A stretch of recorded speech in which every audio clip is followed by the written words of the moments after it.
সবাই ঠকালেও তুমি কখনো ঠকাবে না, এই একটা বিশ্বাস নিয়ে আমি তোমার হাতটা শক্ত করে ধরেছিলাম। তখন মনে হয়েছিল এই পৃথিবীতে যদি একজন মানুষও থাকে যার কাছে নিজেকে নিরাপদ রাখা যায়, সেই মানুষটা তুমি। আমি জানতাম মানুষ ভুল করে, মানুষ বদলে যায়, মানুষ মুখে এক আর মনে আর এক নিয়ে চলে, কিন্তু তুমি নও, তুমি আলাদা। এই আলাদা ভাবনাটাই ছিল আমার জীবনের সবচেয়ে বড় ভুল, আমার সবচেয়ে প্রিয় দুর্বলতা। আমি তোমাকে বিশ্বাস করেছিলাম চোখ বন্ধ করে, এমন বিশ্বাস যেখানে কোনো প্রশ্ন ছিল না, কোনো সন্দেহ ছিল না, কোনো বিকল্প ভাবনাও ছিল না। আমার প্রতিটা দুঃখের দিনে, প্রতিটা একাকিত্ব রাতে, প্রতিটা ভেঙে পড়া মুহূর্তে আমি নিজেকে বুঝিয়েছি, না সে এমন নয়, সে আমাকে কষ্ট দেবে না। এই কথাগুলোই বারবার নিজেকে বলেই আমি টিকিয়েছিলাম, অথচ আমি বুঝতেই পারিনি বিশ্বাসটা আস্তে আস্তে আমার চোখ বেঁধে দেবে। সবচেয়ে বেশি কষ্ট দেয় কি জানো?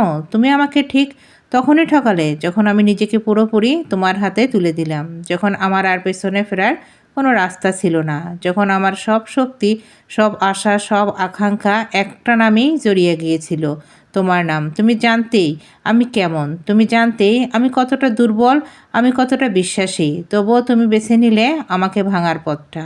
আজ যখন পেছনে তাকাই নিজেকে সবচেয়ে বেশি দোষী মনে হয়, কারণ তুমি আমাকে শুধু একবার ঠকিয়েছো আর আমি নিজেকে বারবার ঠকিয়েছি তোমার জন্য। তোমার প্রতিটা অজুহাতকে আমি সত্য বানিয়েছি, প্রতিটা অবহেলাকে আমি পরিস্থিতির দোষ দিয়েছি, প্রতিটা দূরত্বকে আমি সময়ের নাম হিসেবে মেনে নিয়েছি।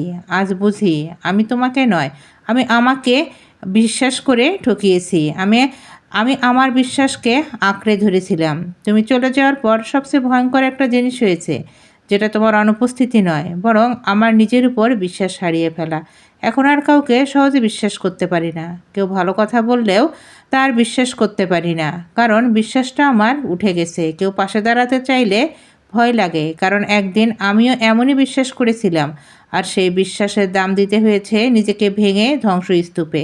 আজ আমি আর বিশ্বাসের উপর ভরসা রাখি না। আজ আমি বিশ্বাসের উপর লজ্জিত। লজ্জা লাগে এই ভেবে যে আমি এতটা সরল ছিলাম, এতটা অন্ধ ছিলাম, এতটা অসহায় ছিলাম। তবুও একটা কথা স্বীকার করতে হয়, আমি ভালোবেসেছিলাম সত্যি, নিঃস্বার্থভাবে, কোনো হিসাব না করে। হয়তো সেই ভালোবাসাটাই আমার অপরাধ ছিল। তুমি হয়তো এখন সুখী, হয়তো আমার নামটাও মনে পড়ে না, আর আমি এখনও নিজের ভেতরের ধ্বংসস্তূপ গুছিয়ে চলছি। প্রতিদিন নতুন করে নিজেকে শেখাচ্ছি সবাই ঠকায় না, কিন্তু কাউকে অন্ধভাবে বিশ্বাস করা ঠিক না। তবুও জানো, কষ্টের মাঝে একটা শান্তি আছে।